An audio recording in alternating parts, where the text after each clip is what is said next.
ایک خاموش طبع شریف اور آنےسٹ آدمی ہے، لیکن نام تو انہوں نے دیا تھا، میں نے تو نام نہیں دیا تھا، اور اس کی پبلکلی تعریفوں کے پل باندھے۔ آج میں یہ آپ کو کہنے بلا خوف تردید کہنے کو تیار ہوں کہ یہ تھے سیکرٹری CNW، ان کو میں نے لگایا تھا پنجاب میں، اور انتہائی شفاف طریقے سے کام کرتے تھے اور خاموش طبع انسان۔ اس سے زیادہ میں ان کو نہیں جانتا، جتنا جانتا ہوں وہ میں نے آپ کو بتایا۔ گئے تھے سعودی عرب تو ان کا کچھ مال چوری ہوا ہمارے ہاں، گھڑیاں وڑیاں، تو پوچھا انہوں نے آپ سے ان کے بارے میں؟ ایک تو یہ ہمیں بتا دیجیے گا۔ میں اس میں تھوڑا اضافہ کر دوں کہ انہوں نے آپ کو کوئی گھڑی شڑی دی ہے، یہ کہہ دیا ہے کہ یار تسی تو بیچ ہی دیں ہو۔ میرا سوال ابھی رہ گیا، ایک یہ تو ایک لائٹر اتنے بڑے سوال کے بعد ابھی بھی سوال رہ گیا۔ وہ یہ ہے کہ کہا آپ کے بارے میں PTI کے سوشل میڈیا نے یہ کہا کہ آپ سعودی عرب سے صرف دلاسا لے کے آئے ہیں اور انہوں نے آپ کو کچھ نہیں دیا، اور آپ کے مطلب کہ میڈیا نے بھی کوئی شیئر ایسی بات نہیں کی، کوئی بہت بڑی اچیومنٹ کر کے آئے ہوں۔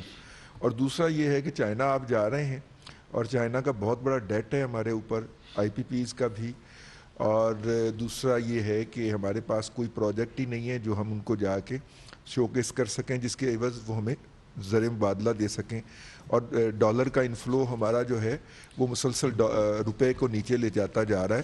کیا اسٹریٹجی ہے آپ کے پاس؟ جلال صاحب بہت مہربانی، آپ نے بڑے ریلیونٹ سوال پوچھے ہیں۔ پہلی بات تو یہ ہے کہ دیکھیے یہ بات ذرا آپ ذرا قریب سے سمجھ لیں، وہ جو تحفہ ملا تھا گھڑی کا، وہ بطور وزیر اعظم ملتا ہے یا بطور وزیر یا گورنر، جو بھی مہمان کسی ملک میں جاتا ہے۔ سعودی عرب ہمارے بہترین برادر ملکوں میں شامل ہوتے ہیں، اور انہوں نے قیمتی ترین ان کو تحفہ دیا عمران نیازی صاحب کو بطور وزیر اعظم Pakistan. Thank you very much, کہ وہ 22 کروڑ عوام کے وزیر اعظم کے طور پر گئے تھے۔ ان کی محترمہ اہلیہ کو کیا تحفے ملے وہ مجھے اس کا علم نہیں ہے، لیکن جو تحفہ ان کو ملا وہ مجھے اس کا علم ہے کہ وہ قیمتی ترین گھڑی تھی، پتہ نہیں 14 کروڑ یا 17-18 کروڑ روپے کی۔ میرا جو ہمارا جو ہے توشے خانے کا جو قانون، کہ آپ کوئی تحفہ ملتا ہے تو آپ کے پاس 2 چوائسز ہیں، کہ یا تو آپ توشہ خانہ میں وہ تحفہ جمع کرا دیں اور کہیں کہ مجھے نہیں چاہیے، یا پھر آپ کو یہ سہولت حاصل ہے کہ آپ اس کی جو پرسنٹیج، اس کی جو قیمت لگاتے ہیں توشہ خانہ والے، وہ اس کی پرسنٹیج ادا کر دیں اور آپ وہ تحفہ لے لیں۔ لیکن یہ میں نے نہیں کبھی سنا کہ آپ وہ قیمتی تحفہ بازار میں بیچ کے پیسے جیب میں ڈال لیں۔ یہ تو پاکستان کے 22 کروڑ عوام کی توہین ہے، یہ تحفہ دینے والے ملک کے سربراہ کی ان کی توہین ہے، کہ میں نے تو ان کو جانا کہ یہ وزیر اعظم پاکستان ہیں، ان کو میں نے تحفہ دیا بڑی خوشی سے، اور پاکستان کے عوام کو پتہ چلے، کیونکہ نبی کریم صلی اللہ علیہ وسلم کا وہ ان کا ارشاد ہے کہ اپنا جب آپ تحفے ایکسچینج کرتے ہیں، لیتے دیتے ہیں، تو اسے محبت اور آپس میں دلوں میں مضبوطی پیدا ہوتی ہے۔ تو آپ وہ تحفہ دلوں میں محبت پیدا کرنے کے لیے وہ دیں، اور آپ اس کو اپنے اس محبت کو بازار میں جا کے بیچ آئیں، اور پیسے اس کے عوض پیسے ملیں آپ جیب میں ڈال لیں۔ خالی یہی نہیں ہوا، اور جو تحفے ملے وہ توشہ خانہ میں جمع کرانے سے پہلے بازار میں بیچ دیے، پیسے جیب میں ڈال لیے، اور اس کے بعد توشہ خانہ میں جو اس کی بنتی تھی ریشو وہ جمع کرا دی، اور پھر جو ڈیکلیریشن ہے، جو ریکوائرمنٹ ہے قانون کی کہ آپ اپنی ٹیکس ریٹرن میں اور آپ الیکشن کمیشن میں جو آپ فائل کرتے ہیں وہاں پر بھی ایک الیکٹڈ ممبر کے لیے وہاں پر ریٹرن داخل کرانا ایک لازمی ہے الیکشن کمیشن میں، اس سے آپ غائب کرتے ہیں۔ تو اس سے بڑا مس ڈیکلیریشن کیا ہو سکتا ہے کہ آپ کو پیسے جیب میں ڈال لیے، بعد میں توشہ خانہ میں اس کا حصہ جمع کرایا، جو آپ نے پیسے جیب میں ڈالے وہ آپ نے ریٹرن میں الیکشن کمیشن کو بتایا نہیں، اور پھر آپ کہتے ہیں کہ اپنا یہ سب چور ڈاکو ہیں۔ یار خدا کا نام مانے، یعنی اس بات کو اگر اب آپ نے دفن نہ کیا تو پھر آپ کی آج آپ ضرور آپ کے ساتھ ایک کلٹ ہے، لوگ آپ کے ساتھ ہوں گے۔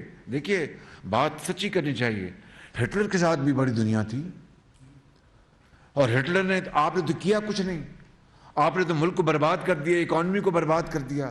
آپ نے 50 لاکھ گھروں کے بجائے ایک اینٹ نہیں لگائی، 1 کروڑ نوکری دینے کے بجائے آپ نے ایک گھر نہیں دیا، بلکہ آپ نے بنی گالا جو غیر قانونی گھر تھا اس کو آپ نے منظور کروا لیا اور غریبوں کے گھر مسمار کر دیے.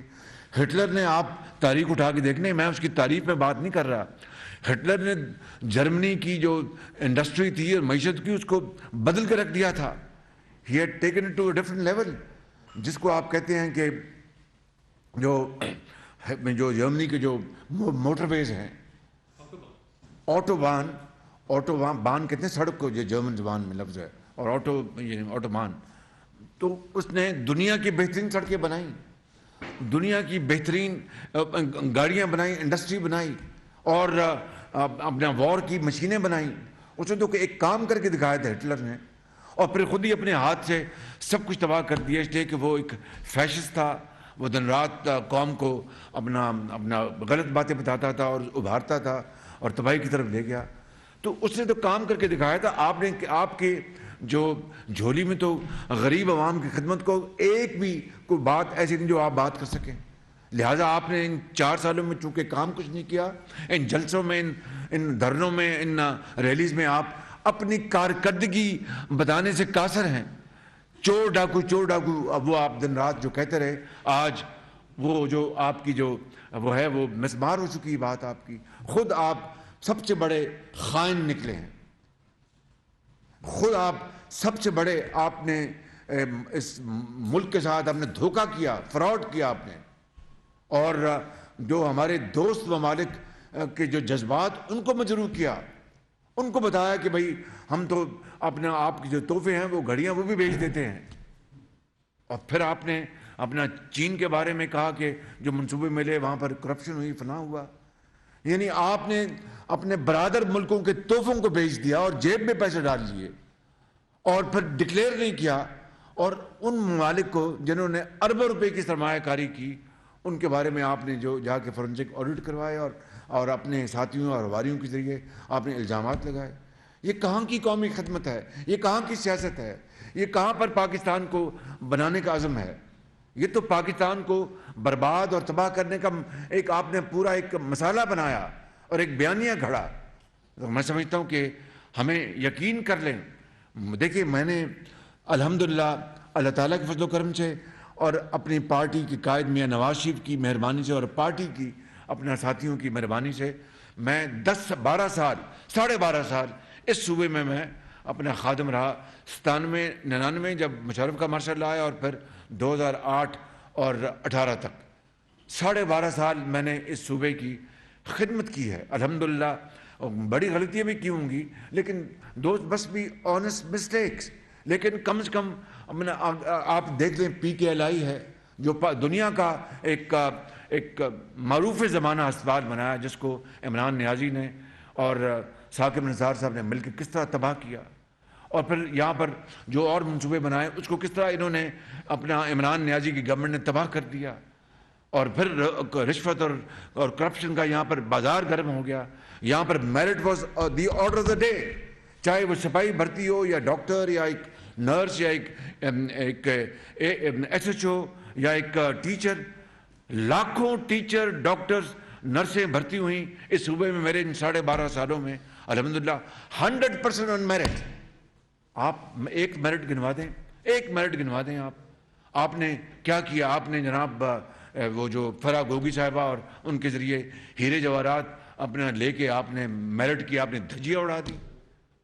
جو صبح آپ کی حکومت میں 4 سال یہاں چلتا رہا، رشوت، ڈپٹی کمشنر، اپنا SP اور سب آپ کا جو ہوتے ہیں یہ اسسٹنٹ کمشنرز اور DPOs، میں کس کی بات، پٹواری، تحصیلدار، سب کی بولیاں لگتی تھی یہاں پہ.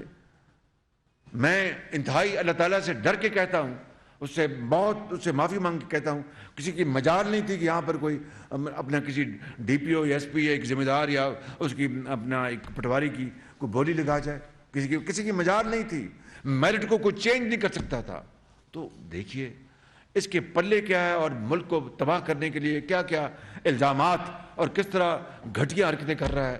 تو میں یہ کہتا ہوں آپ کو بڑے ادب کے ساتھ اور کہ دیکھیں یہ قوم 22 کروڑ عوام کو ہم نے اپنا محنت کر کے ان کو کھڑا کرنا ہے, ان کو روزگار ان کے لیے دینا ہے, ان کو دوائیاں دینی ہیں, تعلیم دینی ہے.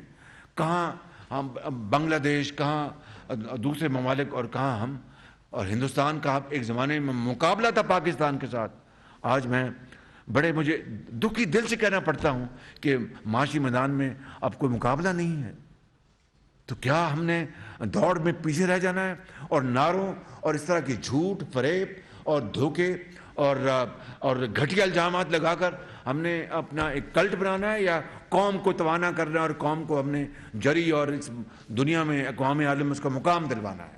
چین کا وزٹ الحمدللہ دیکھیے وہ سعودی عرب کا بہت ہی رہا ہے ایک اپنا مثبت اور حوصلہ افزا دورہ. میں قبل از وقت کوئی بات نہیں کرنا چاہتا. ایسے میں جس طرح عمران نیازی ڈینگے مارتے تھے, میں کوئی اپنا شیخ نہیں بکھیرنا چاہتا. انشاءاللہ موقع آئے گا, آپ دیکھیں گے کہ بڑے بڑے منصوبوں کے اوپر یہاں پر سرمایہ کاری ہوگی. اور چین میں جا رہا ہوں, چین پاکستان کا ایک بہت پائیدار دوست ہے, بہت پائیدار دوست ہے. جناب شی جن پنگ دوبارہ منتخب ہوئے ہیں secretary general of communist party.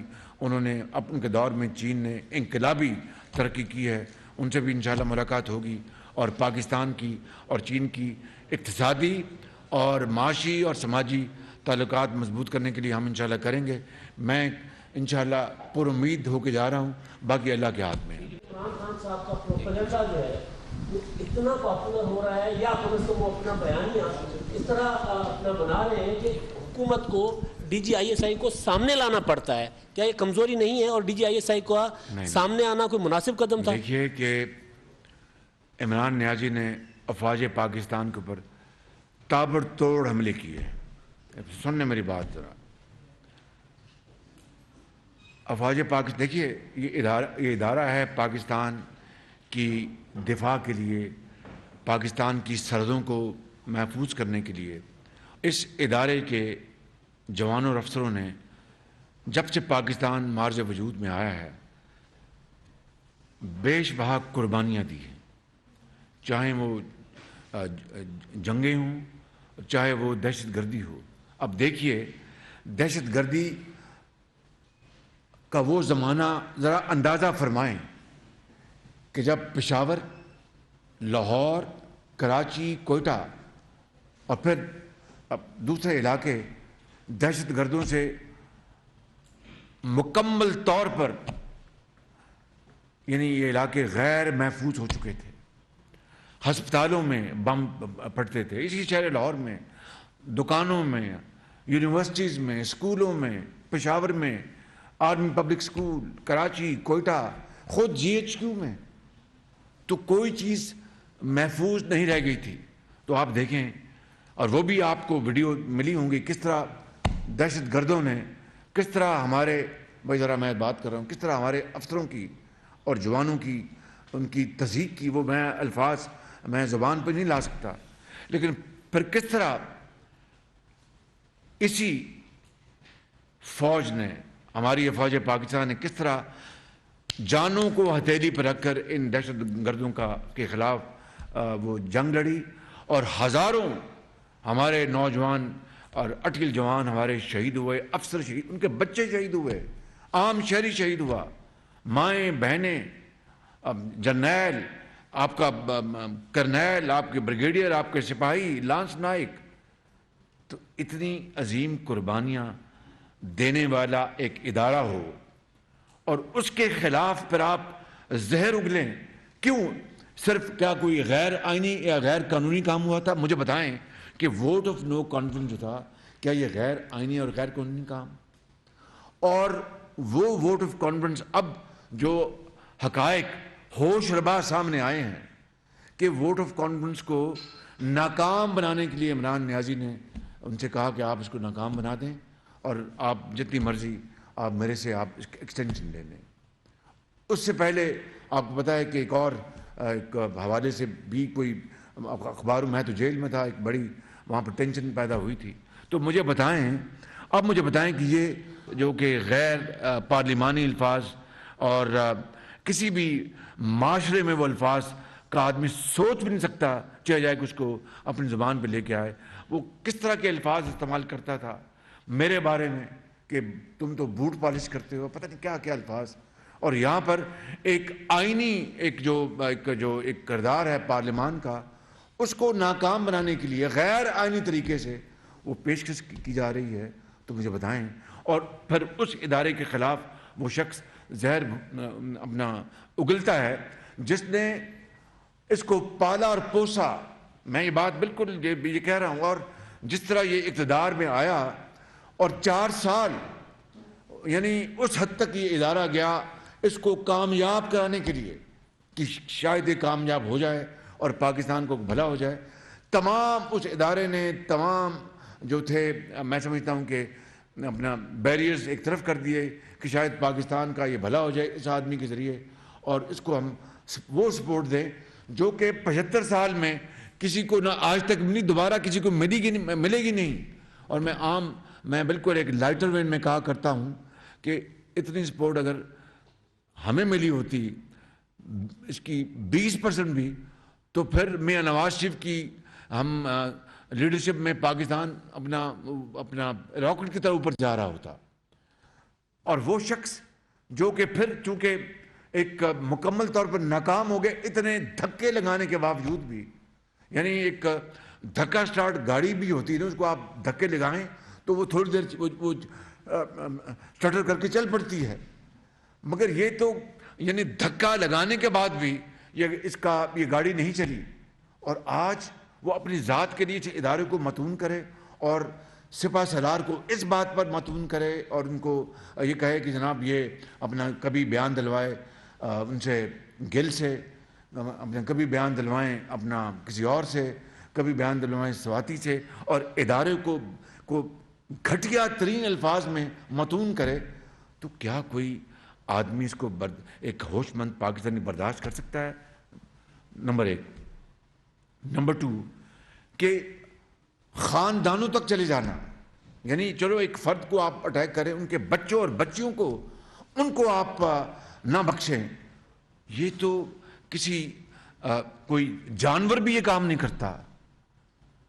کوئی جو ڈین ہوتی ہے وہ بھی 3 گھر چھوڑ کے وہ حملہ کرتی ہے. آپ کے اوپر تو اتنے احسانات ہیں کہ اگر آپ ساری عمر بھی اس ادارے کا شکریہ ادا کرتے رہیں تو شاید وہ آپ شکریہ ادا نہیں کر سکیں, کیونکہ اس ادارے نے آپ کو پالا پوسا اور پتہ نہیں کیا کیا پاپڑ پیلے, باہر سے پیسے لا کے دیے, سعودی عرب سے, چائنا سے, قطر سے جا کے منتیں کیں, اور ہر چیز کو داؤ پہ لگا دیا کہ شاید پاکستان کو بھلا ہو جائے. چونکہ یہ شخص ناکام ہو گیا اور ووٹ آف نو کانفیڈنس آیا, اس کو غیر آئینی طریقہ اختیار یہ کیا کہ آپ کو میں جو مرضی آپ ایکسٹینشن لے لیں, اس کو ناکام کر دیں. جب وہ نہیں مانے تو پھر غدار اور میر جعفر اور میر صادق, تو پھر DGISI انہوں نے مجھ سے اجازت لی, مجھ سے باقاعدہ مجھ سے پوچھا کہ جی یہ ہمارے ادارے پر اب بہت شدید الزامات لگ رہے ہیں, اور یہ ان کا DGISPR ان واقعات کا شاہد نہیں ہے جن کا میں ہوں, تو مجھے آپ سے پرمیشن چاہیے کہ میں ان کا جواب دوں ایک محتاط انداز میں. اور انہوں نے انتہائی محتاط کرسپ انداز میں اس کا جواب بھی دیا اور دفاع بھی کیا. مجھے بتائیں کہ کیا جنرل قمر جاوید باجوہ نے اگر پاکستان کی بہترین مفاد میں اگر عمران نیازی کو بطور وزیر اعظم فل سپورٹ دی, بلکہ ایکسٹرا سپورٹ دی, بلکہ سپر سپورٹ دی تاکہ پاکستان کا کوئی بھلا ہو جائے, تو وہ کیا اس میں سمجھتا ہوں کہ انہوں نے کہا کہ بھائی چلو ہم اگر ملک کی خیر ہو جائے گی تو ایک ملک کا بھلا ہو جائے گا, تو ایک نام یاد رکھا جائے گا کہ ہاں جی جس طرح نواز شریف نے اپنا ہندوستان کے 5 دھماکوں کے جواب میں اور امریکہ کی $5 ارب کی جو پیشکش تھی اس کو بڑے اچھے انداز میں ٹھکرا کر پاکستان کا جو وسیع تر مفاد تھا نواز شریف نے اس کو قربان نہیں ہونے دیا. تو انہوں نے بھی اس ادارے نے اس کے سپہ سالار نے یہی سوچا ہوگا نا کہ بھئی ہم چلو اس کو ہم سپورٹ کریں, پاکستان کی حالت بدل جائے. حالت تو غیر ہو گئی، حالت غیر ہو گئی پاکستان کی، اور پھر جو آئینی جو ایک عمل ہے اس کو ناکام بنانے کے لیے غیر آئینی طور پر کرنے کے لیے پیشکش کرنا. تو اگر D G I S I نے باقاعدہ وزیر اعظم جس کے اپنا وہ قانون ان کے انڈر ہیں اجازت دے کر اس کا جواب دیا تو اس میں کوئی بری بات نہیں ہے. اور میں آپ کو بتاؤں کہ قربانیاں یہ فوج دے، ان کے بچے، ان کے جو لسبیلا میں جو واقعہ ہوا اور وہ جو کو کمانڈر جو ان کے ساتھی شہید ہوئے، کیا انہوں نے پی ٹی آئی کے ٹرول نے کیا کیا؟ ان شہیدوں کا انہوں نے ان کی تصدیق کی، ان کے خلاف الزامات لگائے اور یہ کہا کہ اپنا شہید کی ہمیں کوئی پرواہ، یہ ہیلی کاپٹر بچ جانا چاہیے تھا. مجھے بتائیں کوئی دشمن بھی اس طرح کی بات نہیں کرتا. وہ کہتے ہیں کہ دشمن مرے تو خوشی نہ کریے، اسامی مر جانا. بھائی یہ وہ فوج ہے، یہ فوج پاکستان کے 22 کروڑ افواج کے لوگوں کے لیے اپنا خون دے رہی ہے، پہاڑوں پر، میدانوں پر، اپنا وہاں پر نارتھ وزیرستان میں، جنوبی وزیرستان کو کس نے خالی کرایا؟ اب شمالی وزیرستان کو کس نے خالی کرایا؟ آپ کے سوات کو کس نے خالی کرایا؟ وہ ہزاروں لوگوں کو شہید کروا کے خالی کروایا. یہ پھر کہا جائے یہ تو ان کا ڈیوٹی تھی. وہ ڈیوٹی بالکل تھی، جانوں پر اپنے کھیل کر یہ ادا کرنا. تو میں سمجھتا ہوں کہ کسی خاندان بچ جانے، ملک بچ جانا، اس سے بڑی اور اپنا کامیابی کیا ہو سکتی ہے؟ اس ادارے کو آپ متون کریں اب صرف اپنی ذات کے سامنے رکھ کر. اور پھر ہندوستان نے کیا کیا؟ کل جو ہندوستان نے پاکستان کا جو اپنا جو مذاق اڑایا ہے اور کہا کہ ہمیں تو اور کچھ، عمران خان واہ واہ واہ، اس نے D G I S I کو آڑے ہاتھوں لیا. بتائیے، یعنی آج ہندوستان یعنی بغلے بجا رہا ہے عمران نیازی کے اس جو اس نے کل باتیں کہی ہیں، اور اپنا نے کہا کہ ہمیں اور کوئی، ہمیں تو کچھ، یہ تو ہمارا لیڈر بن گیا، ہیرو ہے ہمارا. یعنی دشمن کے ہاتھوں کھیل رہے ہیں، اپنی ذات کے لیے اس کو اوپر رکھا ہے. میں سمجھتا ہوں کہ پتہ نہیں سیاست میں کیا ہوگا کیا نہیں ہوگا، لیکن اللہ تعالیٰ عمران خان نیازی کے اس بلنڈر اور گناہ کو کبھی معاف نہیں کرے گا انشاءاللہ. یہ میرا ایمان ہے بالکل. جو وطن کا نہیں وہ کسی کا نہیں ہے، جو وطن کا نہیں وہ کسی کا نہیں ہے. جو شہیدوں کے خون کو اس کا احترام نہیں کرنا جانتا، ان کو وہ متون کرتا ہے، وہ پھر میں سمجھتا ہوں کہ پھر اللہ تعالیٰ اس کا اپنے انداز میں، وہ قرآن کریم میں کہتا ہے، پھر میں اپنے وقت پر میں ہر چیز کا میں حساب لیتا ہوں. سر میں پوچھنا چاہوں گی کہ آج کل کے دنوں میں ہمارا ایک میجر کنسرن جو ہے وہ لانگ مارچ ہے. ڈیفینیٹلی آپ کا پرامن احتجاج، آپ کا حق ہے، آپ اپنے ملک میں کر سکتے ہو، لیکن ایک وہ چیز جس سے ایک ملک کی معیشت بھی برباد ہو رہی ہے، لوگوں کا وقت بھی برباد ہو رہا ہے، ان کی زندگیاں متاثر ہو رہی ہیں، ان کو لے جا کر روڈ پہ بٹھا دینا، یہ کہاں کی سمجھداری ہے؟ اور دوسرا، اس حوالے سے حکومت کے کیا اقدامات ہیں؟ میں آپ کو سوال آپ کا بڑا ڈائریکٹ جواب دیتا ہوں. جب عمران نیازی 2014 میں جب وہ باز نہ آیا کہ میں نے دھرنے سے نہیں ہٹنا، میں چینی سفیر کو میں ملا. وہ مجھے رات کو 11 بجے ملنے آئے، چینی سفیر جو اس وقت تھے. انہوں نے مجھے پرائم منسٹر ہاؤس میں اسلام آباد میں انہوں نے مجھے کہا کہ چیف منسٹر ہم نے بہت کوشش کی ہے، اب مجھے ابھی چائنا سے مجھے اپنا میسج ملا کہ وہ دورہ ملتوی ہو گیا ہے. میرے اوسان خطا ہو گئے، اس لیے نہیں کہ وہ ہماری گورنمنٹ کے، وہ تو پاکستان کے مہمان بن کے آ رہے تھے، شی جن پنگ، اور بڑے اربوں ڈالر کے معاہدے سائن ہونے تھے. میں نے جا کے وزیر اعظم کو بتایا، وہ بہت، وزیر اعظم ایک سکتے میں آ گئے. آج تاریخ پھر دوہرا، میں اب چین جا رہا ہوں اور یہ اپنا میں دھرنا لے کے آ رہے ہیں. کس کا فائدہ اور کس کا بھلا؟ ہندوستان کا جو میں نے ایسپیکٹ میں نے بتا دیا آپ کو، وہ میں نے بتا دیا آپ کو، لیکن پاکستان کے 22 کروڑ عوام کو آپ مجبور اور لاچار کر رہے ہیں. یعنی اس سیلاب میں نے اپنا کس کی منت نہیں کی؟ Foreign minister of Pakistan Bilawal Bhutto نے کس کی منت نہیں کی؟ اور انہوں نے ہمارے جو، میں جانتا ہوں کہ ہمارے جو افواج کے جو زعماء ہیں، سپہ سالار، انہوں نے بھی جا کے ایفرٹس کی کہ ہمیں فنڈز دیں آپ، اور ہم پاکستان کی ضرورت ہے، اور ہمیں کتنا ملا ہے اور کتنا ملنا چاہیے یہ ایک علیحدہ سوال ہے. میں آپ کو جواب دے چکا ہوں. منتیں کی، ہم نے منتیں کی ہیں، بخدا میں آپ کو بتا رہا ہوں کہ ہمیں فنڈ چاہیے. اور جنرل اسمبلی کے جنرل سیکرٹری آئے, کمال کی انہوں نے یہاں باتیں کی انٹونیو گوٹیرس نے, لیکن ان کا تو باقی ممالک پر ان کا جو اثر ہے وہ تو جتنا ہے وہ اتنا ہی ہے نا. وہ تو ممالک نے فیصلہ کرنا ہے. 30 ارب 40 ارب ڈالر کی اکانومی کا لاس ہو گیا ہماری معاش کو ان سیلابوں سے, اور اس سے پہلے جو 4 سال جو کھلواڑ کھیلا گیا اس نے تباہی کر دی. اب جو آپ کو ہر چیز رہ گئی ہے جو تباہ نہیں ہوئی تھی, اب آپ تباہ کرنے جاتے ہیں جب میں چین جا رہا ہوں.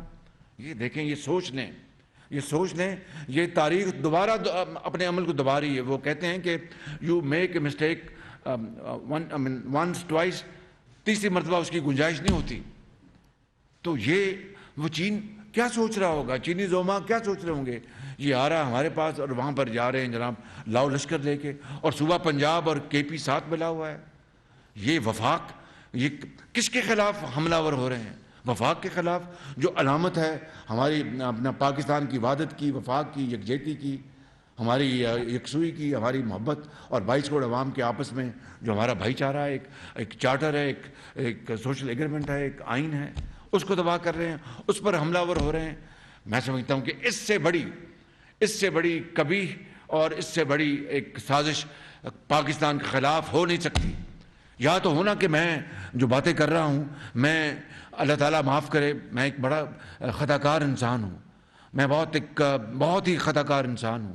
یا تو ہونا کہ میں نے اپنی تمام انسانی کمزوریوں کے باوجود نواز شریف کی قیادت میں اور اس کی سپرویژن میں نے پنجاب میں خدمت نہ کی ہو. تب تو آپ کہیں کہ تم کیا ہمارے سامنے بھاشن دے رہے, جاؤ اپنا گھر جا کے کام کرو. اگر تو میں نے 12 سالوں میں یہاں پر خدمت کی ہے اور یہاں پر 6 مہینے میں یعنی پہاڑ نما جو مسائل ہیں وہ اپنے جو ہمارے جو زوما ہیں اپنا جو اس مخلوط حکومت ان ساتھ مل کر اس کو ہم اپنا اس چیلنج کو قبول کر کے ہمت کے ساتھ اور اللہ کی اپنا مہربانی سے اس کو کوشش کر رہے ہیں ان کو حل کرنے کے لیے اور اس قوم کا بھلا کرنے کے لیے. آپ لاؤ لشکر لے کے آ گئے ہیں اپنی ذاتی خواہشات کی تکمیل کے لیے جو پوری نہیں ہوئی. یہ ہے وہ معاملہ میرے بھائیوں, میری بہنوں, یہ معاملہ ہے اور کوئی معاملہ نہیں ہے بالکل. کیا اکانومی کے فرنٹ پہ کوئی اچھی خبریں دینے کے لیے ہمارے پاس ہیں, یا ہم اسی طرح بتاتے رہیں گے کہ پچھلی حکومت نے بہت بڑا غرق کر دیا تھا تو مشکل حالات ہیں اور قربانی دینی پڑے گی اور یہی چلتا رہے گا؟ دیکھیے, ہمیں 6 ماہ ہوئے ہیں آئے, اور حالات جن سے ہمیں واسطہ پڑا اور قوم کو واسطہ پڑا وہ آپ کے سامنے ہے. اس کو مجھے دہرانے کی ضرورت نہیں, وہ وقت کا ضیاع ہے, سب جان. لیکن کوشش پوری ہے, پوری کوشش ہے کہ اللہ تعالیٰ اس ملک کے حالات بدل دے. دیکھیں کامیاب ہوتے نہیں ہوتے سب اس کے ہاتھ میں ہیں, لیکن میں آپ کو اپنی اس مالک جس کے قبضے میں ہماری جان, اس کی قسم کھا کے کہتا ہوں کہ میں کسی اور ہمارے ساتھی جو زوما ہیں کسی قسم کی کوشش سے ہم پیچھے نہیں ہٹیں گے. دن رات ایک کر رہے ہیں اور کریں گے, خون پسینہ بہائیں گے, باقی نتائج اللہ کے ہاتھ میں ہیں. میں نے سنا ہے کہ اپنا آڈیو آئی جس میں ایک آپ کو وہ کون ہے گنڈا پور, کیا نام ان کا, ان کی انہوں نے کو گفتگو کریں گے اپنا اسلحہ اور بندوقیں اسلام آباد پنڈی فلاں جگہ پہنچا دو. اب بتائیے, اس کے بعد کوئی عقل کا اندھا ہی ہوگا جس کو پھر یہ شبہ رہے کہ یہ کوئی خونی مارچ نہیں ہے, یہ کوئی بڑا محبت بکھیرنے والا مارچ ہے. بتائیے ذرا, اس کے بعد کوئی گنجائش رہ جاتی ہے کسی بات کی؟ آرمی چیف صاحب نے ایک یونیورسٹی میں خطاب کرتے ہوئے بھی کہا, اس پریس کانفرنس میں بات ہوئی کہ پاکستان کی فوج سیاست میں ملوث نہیں ہوگی, یہ فیصلہ کر لیا گیا. ابھی آپ نے کہا کہ جس کو پال پوس کے بڑا کیا, تو جنہوں نے پال پوس کے بڑا کیا اور پورا زور لگایا, پورا زور لگا دیا کہ جناب یہ کامیاب ہو جائے. تو کیا میں یہ بات آپ کو بتانا چاہتا ہوں, آپ اس کو کچھ سمجھیں, لیکن یہ بات ضرور ہے کہ وہ کیا سوچ تھی ادارے کی وہ تو وہ جانتے ہیں, لیکن سپاہ سالار نے اپنی پوری کوشش کی خلوص کے ساتھ کہ بھئی یہ کامیاب ہو جائے تو پاکستان کا جو قسمت بدل جائے گی, یہ تھی ان کی سوچ. انہوں نے کہا کہ ہم اے پولیٹیکل رہیں گے. نہیں, اب انہوں نے کہا ہے کہ اے پولیٹیکل اپنا ہوں گے, رہیں گے, تو یہ بڑی اچھی بات ہے. دیکھیے کہ کل کیا ہونا ہے وہ تو میں اور آپ تو نہیں جانتے, اللہ تعالیٰ جانتا ہے. لیکن اگر وہ اے پولیٹیکل انہوں نے ہونے کی آج نہیں, وہ 6 مہینے سے ہم سن رہے ہیں کہ ہم ابھی اے پولیٹیکل نہ اور ہم مداخلت نہیں کریں گے, تو یہ اچھی بات ہے. اچھی بات کو ہمیں سراہنا چاہیے, نہ کہ اس کو کسی وجہ سے ہم کیڑے نکالیں. سر گھڑی چوڑی کی جڑی خبر ہے نا, وہ سر اس بندے نے دی ہے، وہ امداد سے انہوں نے اچھا سر ہی از دا مین. وہ جس یہ بھی دس دو کہ چوری کس ٹائم تے ہوئی سی تے اپنا اور کس طرح ہوئی یہ بھی دس دو جی. بالکل انہوں نے خبر دی تھی سر. اچھا ایسے ہی اوکے ویسے سر انہوں نے کیا کہ چھڑی کھڑی واپس کرو جی. وہ گھڑی دونوں کو پہنچ گئی. جی جی نہیں مجھے بھی تحفہ ملا ہے الحمدللہ، اور وہ اس گھڑی سے زیادہ مہنگا ہے. تو سر وہ آپ نے جمع کرا دیا سر. نہیں وہ اس کی نمائش ہوتی ہے، آپ گزریں راہداریوں سے وزیر اعظم ہاؤس کی تو اس میں لگی ہوئی گھڑیاں اس میں لگی ہوئی. پا کے دیکھیں تو پہلے ضرور لائے گئے. السلام علیکم پرائم منسٹر صاحب. علی اگر انہوں نے گھڑی بیچ کے تو پیسہ قومی خزانے میں جمع کرایا ہوتا نا تو میں پھر کہتا کہ چلو وہ بھی کہیں گے ہمارے جو مربی دوست ہیں کہ اچھا انہوں نے بیچی ہے اور قوم کی کسی بیوہ یتیم کی یہ پیسہ کام آ جائے گا تو میں اس کو سراہتا. یہ خرید کر اپنے بیچ کے پیسے جیب میں ڈال لیے اور پھر کہنا کہ میں بڑا امین اور صادق ہوں. میں نے سڑک بنوائی ہے اس پیسے سے، حالانکہ سڑک تو نواز شریف نے بنا کے دی. توبہ توبہ. اتنا جھوٹا آدمی میں نے اپنی زندگی میں نہیں دیکھا. میں آپ کو بتاؤں اس سے بڑا جھوٹا آدمی یہ جھوٹوں کا آئی جی نکلا. بالکل. پرائم منسٹر صاحب میرا نام محسن بھٹی ہے. جس طرح آئی ایم ایف کے ساتھ جب یہ ڈیل فائنل ہو رہی تھی، ہماری پیکج فائنل ہونا تھا، تو جس طرح کے پی کے وزیر خزانہ نے جس طرح ای میل وہاں پہ کی تھی اور یہاں پہ پنجاب کے وزیر خزانہ کو بھی ورغلایا گیا تھا، اسے کہا تھا کہ آپ بھی کریں، اور جس طرح ابھی اقوام متحدہ کے جنرل سیکرٹری جب سیلاب کے لیے پاکستان کے دورے پہ آئے تو ان کو کچھ 600 کے قریب ای میل گئیں کہ آپ اس پہ پاکستان کے لیے کوئی امداد کا اعلان نہ کریں. اس طرح کے جو معاملات ہوتے ہیں جہاں پہ قومی اہمیت کے، جہاں پورے قوم کی کا مفاد وابستہ ہوتا ہے، اس پہ اگر کوئی اس طرح کی ای میل کرے یا سازش کرے تو اس کے خلاف کوئی قانون سازی ہونی چاہیے، کوئی ایسا کام ہونا چاہیے کہ آئندہ کوئی بھی ایسا کام نہ کر سکے. ایک چیز. دوسری سر آپ نے جیسے ابھی بتایا کہ سوشل میڈیا میں ظاہر ہے آپ بھی اس طرح یوز نہیں کرتے ہیں، اور اسی طریقے سے میں شروع ہو گیا اب شروع ہو گیا. تو اسی طرح جو آپ کی جماعت ہے وہ بھی سوشل میڈیا کے استعمال میں اتنا پیچھے ہے کہ آپ کی جو مخالف سیاسی جماعت ہے اس کی طرف سے اتنی زیادہ بمبارڈمنٹ ہوتی ہے.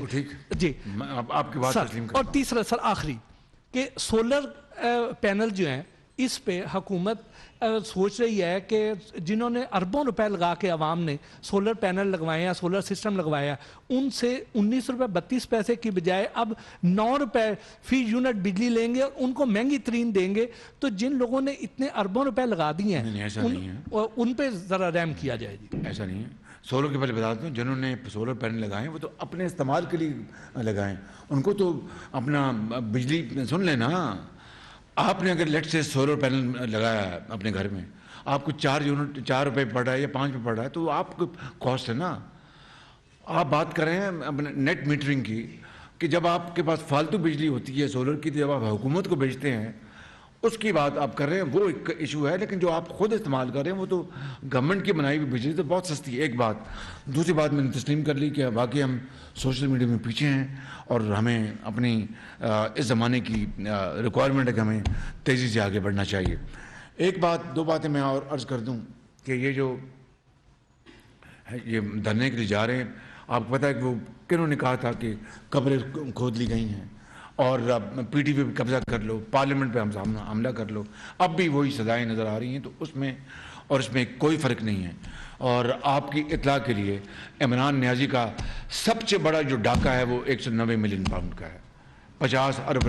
یہ آپ گھڑیوں کی بات کرتے ہیں، وہ تو پاکستانی قوم کی توہین کی گئی. ہمیں وہ برادر ممالک جنہوں نے تحفے دیے ان تحفوں کی توہین کی گئی، ان کی توہین کی گئی. وہ بہت بڑا ایک جرم تھا جب انہوں نے بیچ دیا.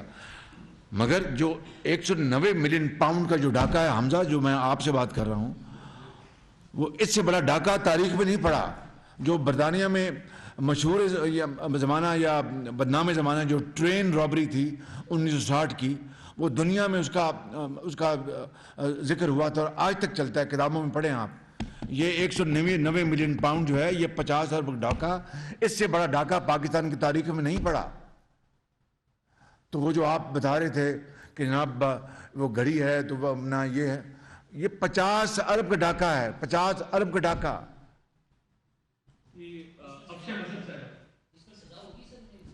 قانون اپنا راستہ لے گا. میں عمران خان نیازی کی طرح نہیں ہوں کہ شہباز شریف کو پکڑ کے اندر کرو, اب مریم نواز کو پکڑ کے اندر کرو, خواجہ سعد رفیق کو پکڑ کے اندر کرو, اس کو مولانا ثناءاللہ کو پکڑ کے اندر کرو, نواز شریف کو گرفتار کرو, حمزہ شہباز کو گرفتار کرو, خواجہ آصف. میں ان میں نہیں ہوں. اللہ سے ڈرنا چاہیے. سر میرا سوال یہ ہے کہ ڈس انفارمیشن کا یہ زمانہ ہے, آپ لوگوں کا مقابلہ ڈس انفارمیشن کے ساتھ ہے جو سائنٹیفک بنیادوں کے اوپر کھیلا جاتا ہے. وہ میں تسلیم کرتا ہوں. سر تسلیم کرنا بہت اچھی بات ہے, میں مانتا ہوں. بات یہ ہے کہ اس کا مقابلہ نہ تو پریس کانفرنسز کر سکتی ہیں, نہ آپ کی سوشل میڈیا پوسٹ کر سکتی ہیں. کئی برسوں کی محنت ہے, ویسے تو 75 سالوں کی محنت ہے سر ایک خاص ذہن سازی میں.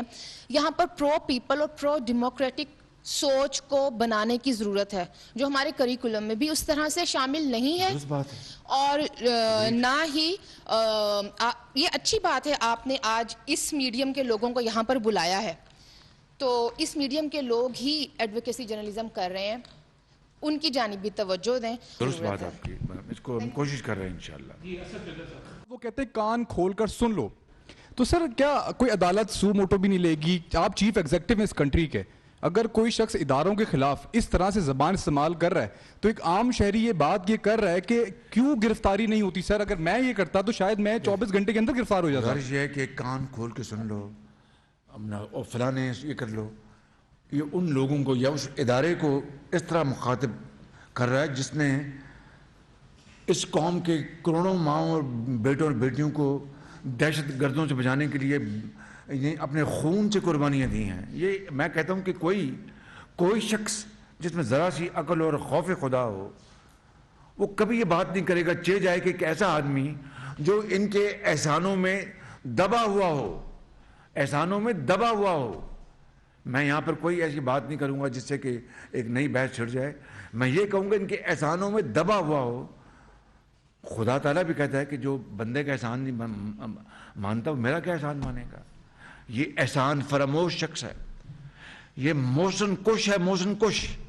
کچھ پی ٹی آئی کے ذرائع کا یہ دعویٰ ہے کہ جو عمران خان صاحب کی لانگ مارچ ہے اس کا آخری مقام اسلام آباد کی جگہ راول پنڈی بھی ہو سکتا ہے. تو کیا آپ کی حکومت کے پاس ایسی کوئی انفارمیشن ہے, اور اگر ایسا ہوتا ہے تو پنجاب میں بھی پی ٹی آئی کی شراکت کی حکومت ہے؟ یہ میں سمجھتا ہوں کہ عمران خان نیازی سے اس سے کچھ بعید نہیں ہے. یہ بالکل میں آپ کو یہ کہہ رہا ہوں, اس سے کچھ بعید نہیں ہے, کیونکہ وہ بدقسمتی سے وہ ایک اپنی ذات اور انا میں وہ اس میں رہتا ہے. اس کی سوچ اپنی ذات سے اوپر نہیں ہے.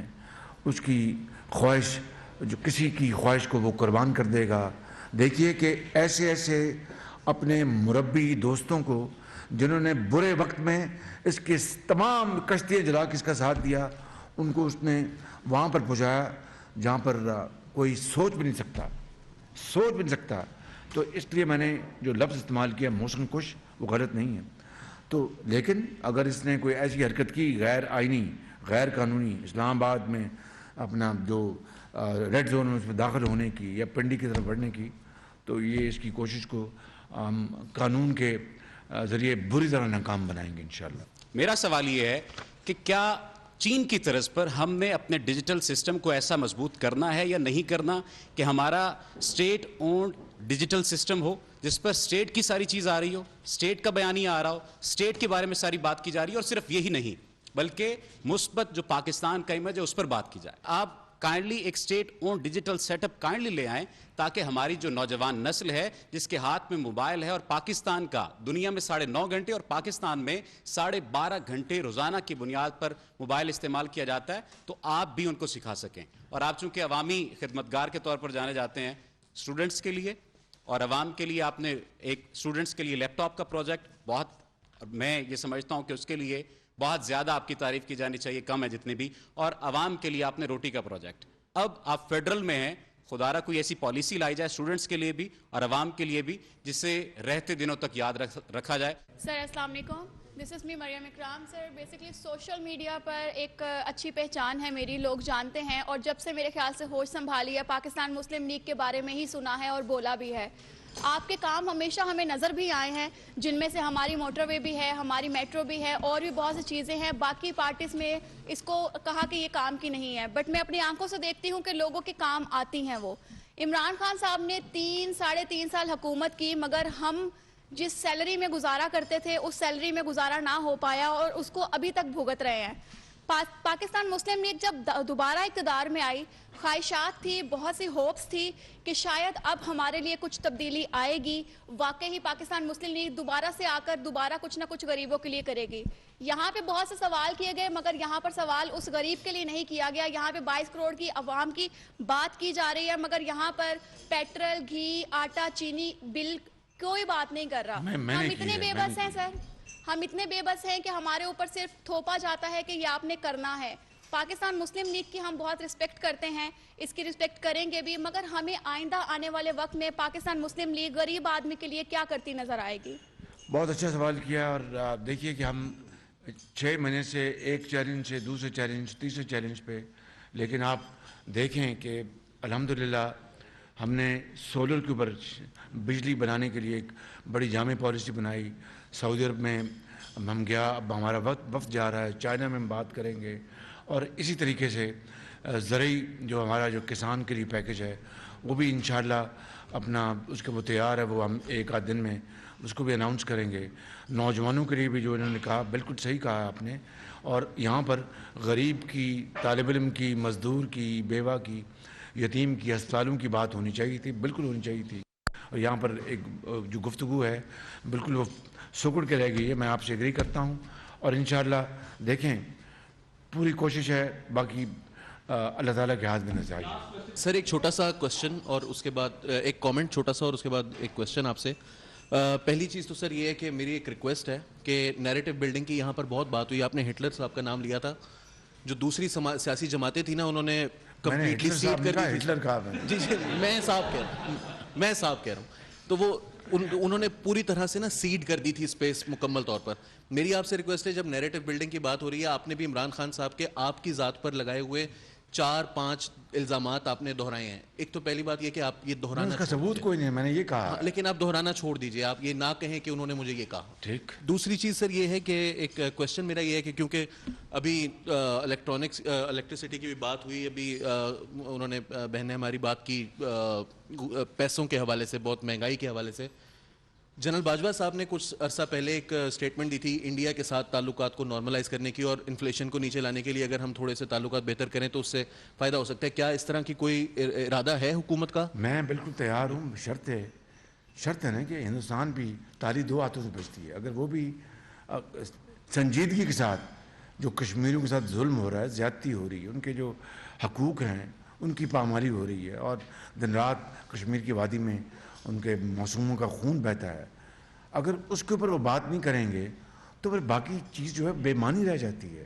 اس لیے میں سمجھتا ہوں کہ لڑائی جنگ کا کوئی وقت نہیں، کوئی زمانہ نہیں. یہی میں ہندوستان کو اپنی پبلک اسٹیٹمنٹ کہتا ہوں کہ آئیں میز پہ بیٹھیں. ابھی سعودی عرب میں تھا، میں نے فرمانروا سے میں نے کہا کہ کشمیر کا مسئلہ ہے، ہندوستان اگر وہ بیٹھ کے اس پہ بات کرے تو آپ اس میں اگر رول ادا کریں.